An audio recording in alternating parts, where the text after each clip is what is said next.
This is a pretty hard topic for me to cover because of the topical nature, I suppose, and many people try to avoid these type of topics.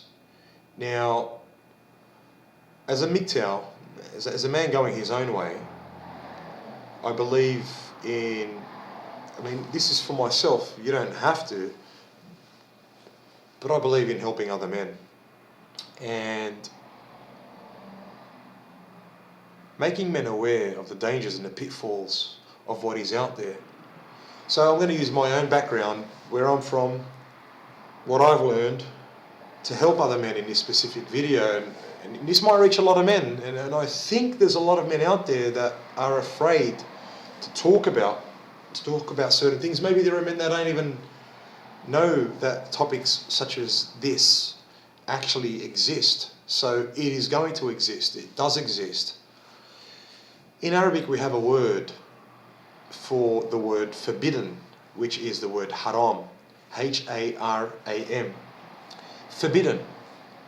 Now, when one understands what the Family Law Act encompasses, especially from an Islamic point of view, one will come to learn that it is haram to get married in any country that implements the actual Family Law Act. There's something that is called Shirk in Arabic. When translated to English, it can mean a few things, but ultimately it means to associate partners with God. Irrespective of whether you're a religious person or not, this information will either help yourself or help other men that you know or may know that need help in understanding why society is going crazy, why society is pretty much getting men, throwing them into the meat mincer, pushing a button, and minced meat comes out from the other side. I know a lot of Muslim men here in Sydney where this is happening to them. And when I actually bring this subject up to them, it blows them away. As I said, it's irrespective of what background you're from. I know a Hindu man, a man that's a Hindu from India, up in Queensland, where obviously he has a different set of beliefs. And his ex was feeding his child beef. Now, I respect him. I respect his background because of the fact that he is a man that is suffering. And there are some things that are ingrained in you that you can't change because it's the way you were raised. Now, to associate partners with God, how? What are you talking about? Well, you may get married, you may go to a sheikh and get married, a sheikh and get married. And you've spoken to this sheikh and you've said to him, look, I don't want to make this something where the government knows about it. I don't want to get it registered. I want to do it for the sake of God, out of respect for God, for my parents and family and what have you. So you go with your bride-to-be to this sheikh, you have your two witnesses, and you get married. So you've come up with a contract. You've come up with a contract that respects God. And this contract, when you look at it from a religious point of view, it actually covers so many things because Islam is pretty deep.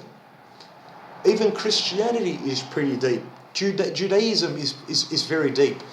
Hinduism is very deep. There are a lot of, even Buddhism is very deep. There are a lot of things that are attached to all these faiths. There are articles of faith. For example, my mate from Queensland, his ex was feeding his daughter beef. I wouldn't want my ex to feed my children pork. Now, this would offend me. I mean, there are certain things that will offend different men from different faiths that won't offend men from other faiths. For example, if my ex was feeding my children beef, it wouldn't bother me, whereas obviously on the other end with my friend it does bother him. But because we're men, we need to see each other eye to eye and ultimately respect one another so that we can progress into the future and advance. Now, what happens is you have your contract, whereas in Islam, this is how I'm going to treat you, this is how you're going to treat me, we're going to respect each other, I'm going to look after you, protect you, you're going to have my kids, and what have you. So here is a contract that is made, and the man thinks it's authentic. I mean, it is authentic. It's authentic because it's a contract. But the man doesn't realize that this contract has limitations. Because even though he doesn't go to the family court registry or wherever you need to register it via government, in a matter of 6 months, you're going to be married. Whether you're de facto via the registry, government, legislation, or whether you choose to go to the registry and actually just, submit some papers and pay some money, you're going to be married. Now, what are the consequences of this? What are the ramifications of you being married by hook or crook? You're getting married by hook or crook, whether you like it or not, under the registry, because it's either de facto, that's the crook, or hook, which is religious, which is fine. I mean, if you want to do that, it's your prerogative, you can go do that. But, and that's a big but, there are consequences that you will pay, and you will pay dearly, if a breakup was to occur. Now remember, in Australia, the divorce rate is 54%, and it's initiated by females 83% of the time. So, if you do have a breakup, which contract is going to be the ultimate contract, the absolute contract, pretty much in this country, in this state? Is the original contract that you put together when you went to that sheikh, is that going to be upheld, or is the legislative contract going to be upheld? If you think for 1 minute that your religious contract is going to be upheld, then you've got another thing coming for you. And that's what I mean by shirk. But obviously it's not the type of shirk that you did deliberately. It's more like a hidden shirk that you probably don't know of, but men need to know. And shirk is one of the kaba'ir, and kaba'ir means one of the greatest sins. It is the worst sin that you need to stay away from. So ultimately what's going to happen is you're going to be dealt with by legislation. It's the legislative contract that will be upheld, and the religious contract will be discarded. There are probably many people that are going to hate this message, but this message, remember, is to help men. And it's strange that there will be forces that actually oppose each other that will hate this message. I mean, there are going to be a lot of men that are from a Muslim background that are going to hate this message. They're going to oppose this message because it's not what they want to hear. But if you don't believe me, you can go back to the texts. And if you want to debate me, I'm fine. I'm open for debate. You can put your comments, and I'm more than happy to discuss with you. And I'm also willing to learn, willing to share information, to share ideas, and pretty much, again, progress into the future. Now, so you have opposing forces that play against each other that will hate this message. You might have your Muslim men that will hate this message. I'm sure Muslim women are going to hate this message, because this is not what females want to hear. But this is the truth.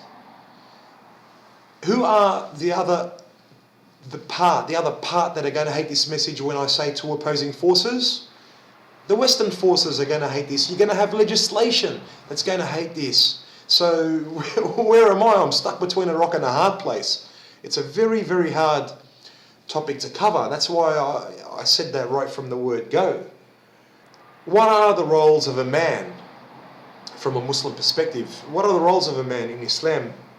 At the very least, the roles of a man would be to protect his wife, to protect his kids, to feed his wife, to make sure there's food on the table, to look after her, etc., etc., etc. Obviously, the female has her roles to play as well. It's a much deeper subject, but that's not what I came here for. But there are roles that duties that a man has to fulfill, and there are duties that a female has to fulfill. I mean, there's a lot of interesting things that can be clustered into this video that are inclusive of the will. For example, this is very interesting for men that have gone this far, that aren't Muslim, that are listening to this presentation, because it will show you systems of the past that are still being practiced today, but that aren't being applied today. Many men are applying it. My father, for example, has applied these methods. With regards to the will, for example, when a man dies, he has a will. He puts a will together before he dies, so that when he does die, certain portions of his assets and wealth go to certain people.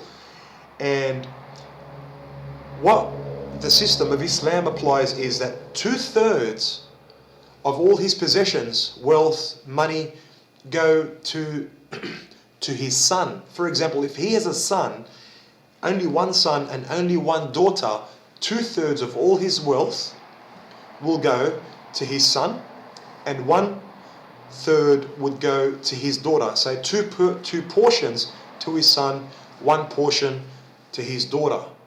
And I've spoken to Muslim females about this on very rare occasions, and they're not happy with that. They're not happy with that. This is not from me in the sense where I didn't make this up. I didn't invent these portions. I've spoken to females also that don't want to wear the veil. I mean, we're talking about articles of faith here. Look how far and twisted it's become, how dangerous it is for men out there that are from a religious background to dwell into even thinking about getting married. Don't think you're going to be judged by your religious law. You will be dealt swiftly by legislative law, not religious law. And there will be no mercy. I mean, you might not really care for the will. You might not really care for if the one you're choosing to get married to is wearing a veil. Okay, that's your prerogative. You might even have different roles. You know, that where your missus is going to go out there and work, and you're going to work a little bit. Fine, no problem. But there are some things. That you need to understand, because when relationships happen, you end up having kids. And it's an article of faith. With Islam, you have a specific age where children actually get passed to the man if a divorce was to occur. And it's the age of 7. So before the age of 7, the mother breastfeeds, she nurtures, she raises the child, she gives that motherly love. But by the time the child has hit the age of 7, that child is transferred to the man, and that's when the man looks after the child. I mean, do you think that's going to happen to you in Australia or any other country that applies the actual Family Law Act, which is inclusive of no-fault divorce? I mean, because if you do, you've got another thing coming for you. you've got another thing coming for you. These little articles here and there that are so important to you are going to be completely disposed in the eyes of legislation. So we have legislative law that completely disrespects religious law. Completely disrespects religious law. I mean, this is just from an Islamic point of view. I'm sure it has no respect for any other religious law either, with all due respect to all these other religions as well. With the terminology that I've been learning lately with androphilia and gynophilia, I mean, what you have today is a gynocentric system that leans towards females, caters for females, panders for females, but leaves men in the dirt. So you're going to get crushed. You're going to get crushed. So your health is at stake. Your well-being is at stake. You might lose your kids. You're not going to be judged by your religious law. You're going to be judged by a different law. Remember, by hook or crook. You're going to be judged under. The key word here is under, because here when we say under, what is automatically brought into this topic or subject is the word shirk, which is to accompany, which is one of the greatest sins by Islam. So is marriage haram in these countries? Is it forbidden? I personally believe it is. What do you think? I mean, I need to know myself. Not like I'm going to get married any time, because I'm not getting married. I've pretty much understood the system well enough, and it is very hostile. Remember, I mean, I can throw statistics at you all day. 6 men commit suicide on a daily basis, on average. 21 fathers per week in Australia commit suicide.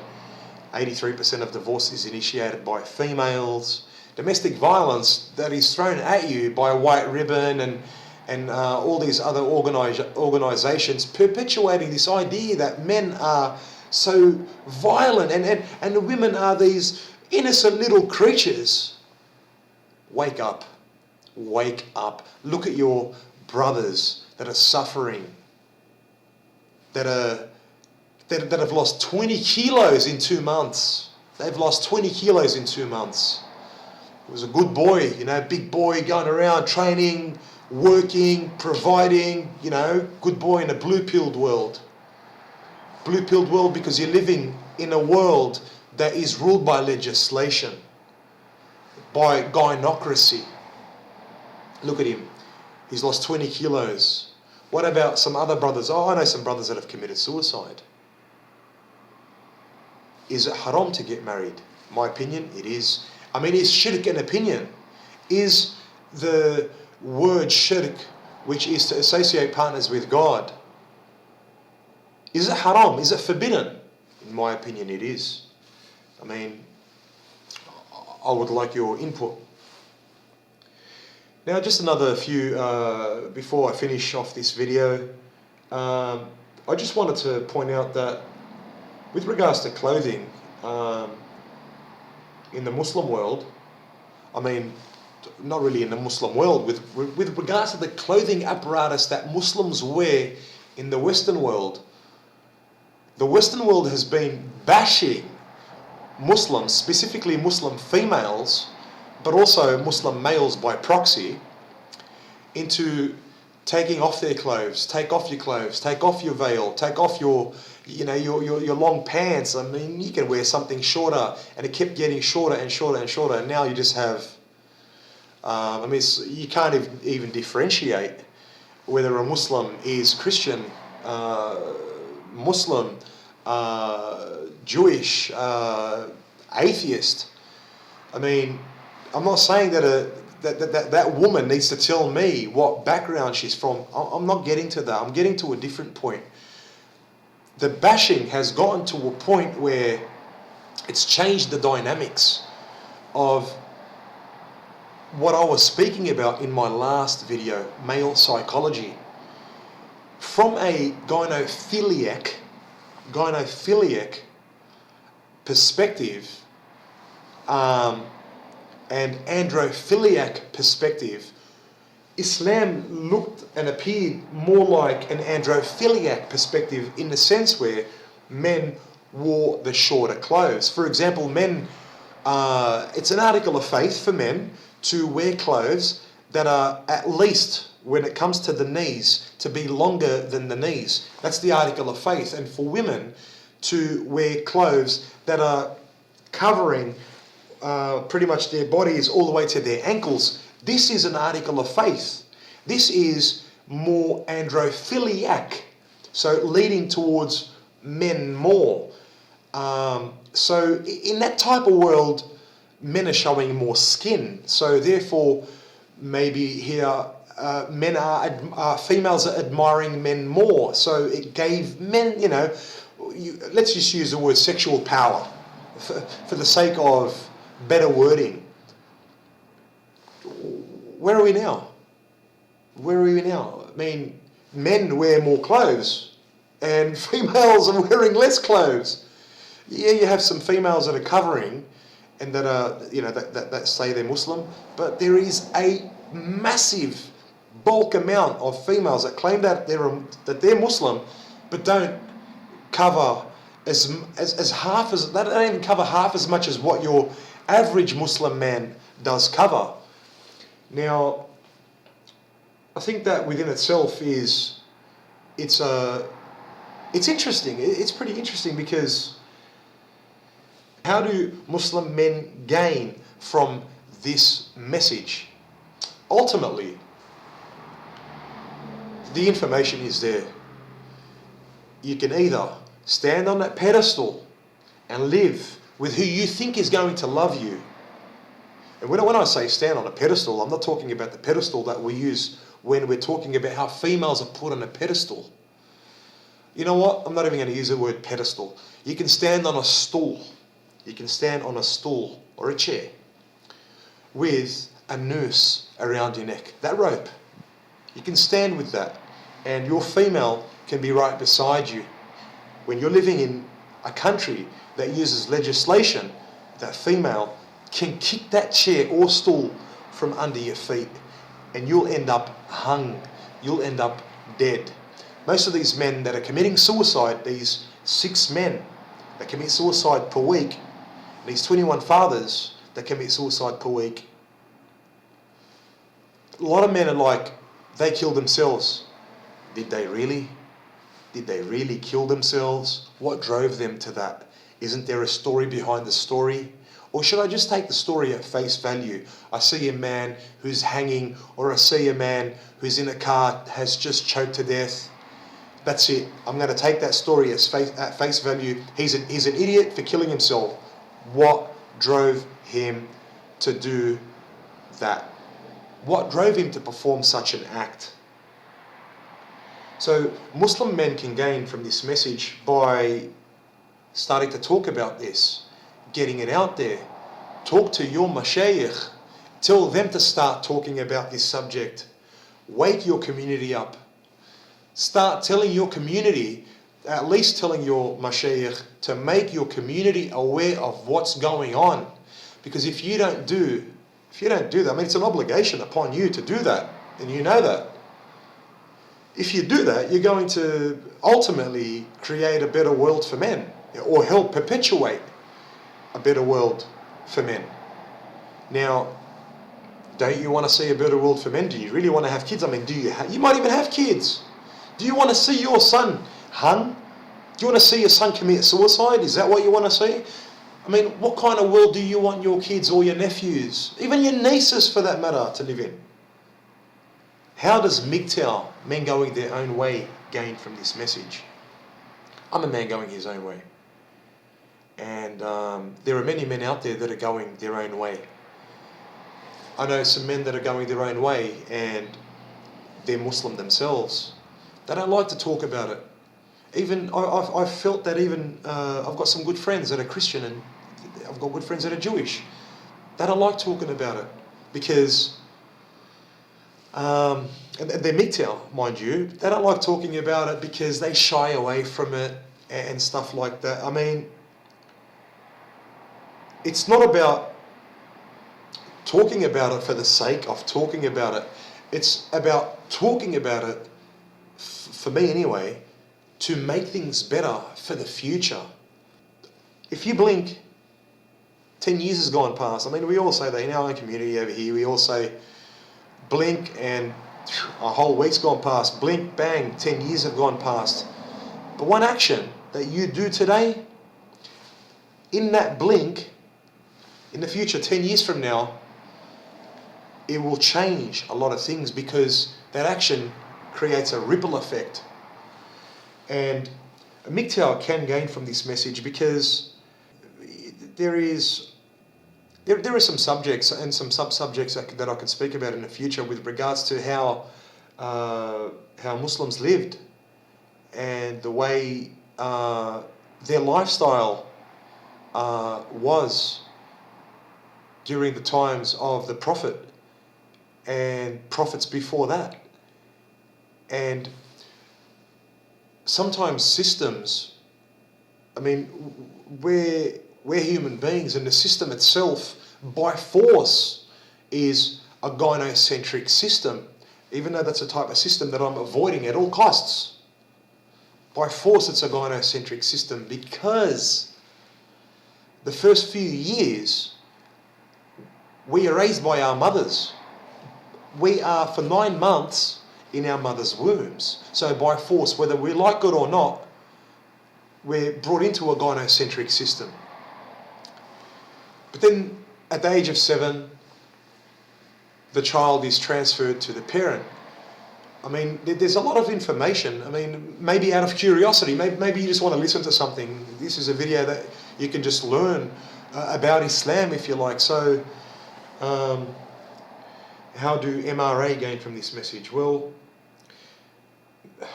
ultimately it's, look, the MRA is,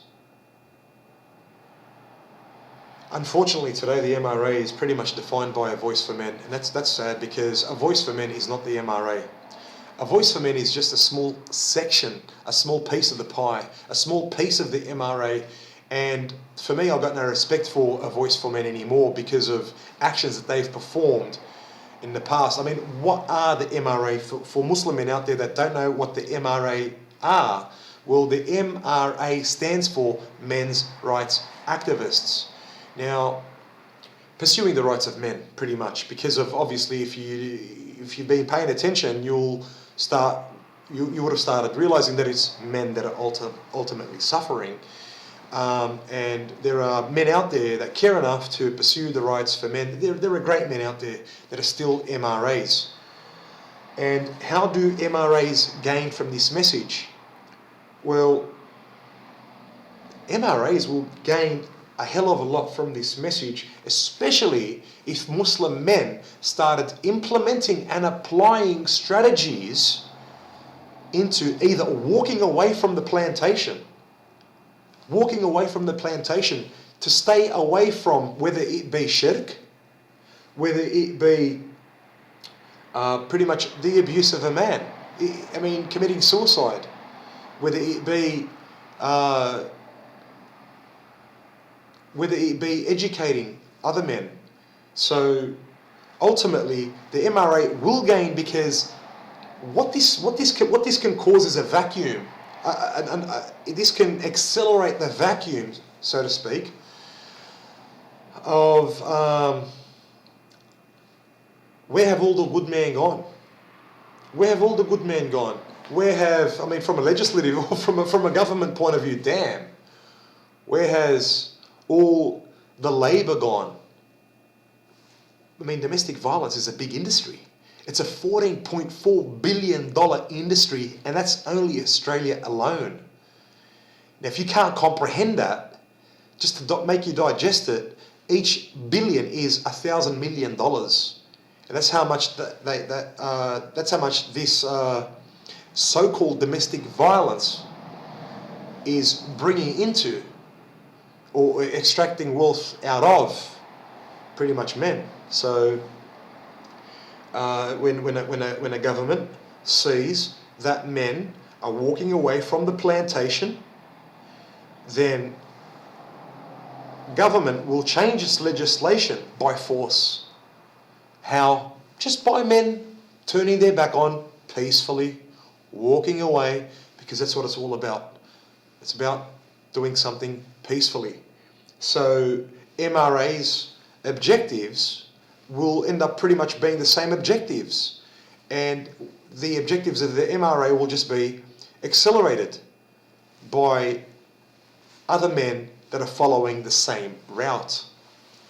How do children gain from this message? I mean, that's an obvious answer there.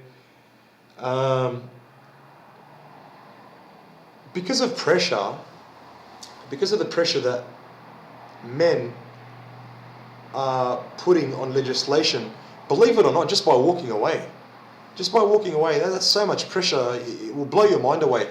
If all men walked away from the plantation today in Australia, if all men, look, what is the plantation? For men that don't know what the plantation is, well, the plantation is pretty much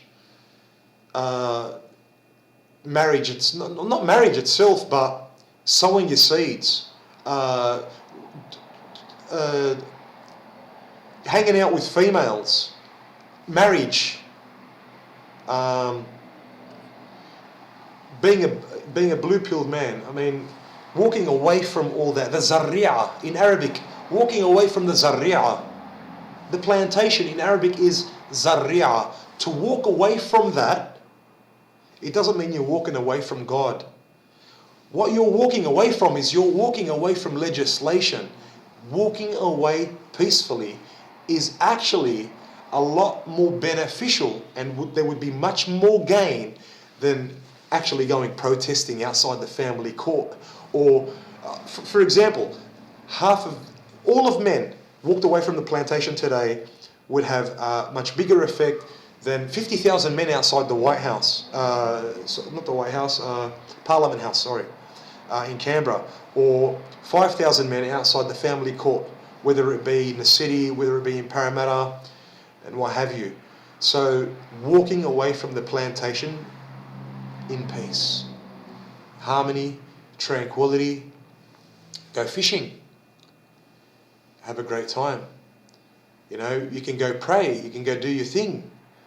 And for you, you could go, you want to go remember Allah? Great. Do you know what I mean? Don't get caught up in this mess of legislation, because if you get caught up in this mess, you will come out the other side as minced meat. And if you think for a moment that, oh man, if they do this, man, I'll do this. I can do this. I can do that. You can't do nothing. You can't do nothing. And I suggest that you do nothing, because it's better just to do things peacefully. You will have much more of an impact if you do things peacefully. Anyways, guys, please, if you have any questions, if you don't want to leave your questions public, send me private messages and I'll answer your messages like I've answered this. If you want to make them public, you want to share them, great. Let's show everybody that we're pretty much on the same side. We're on the same team. We also value what men think. We value men. Men are valuable. They are the achievers. They are the achievers.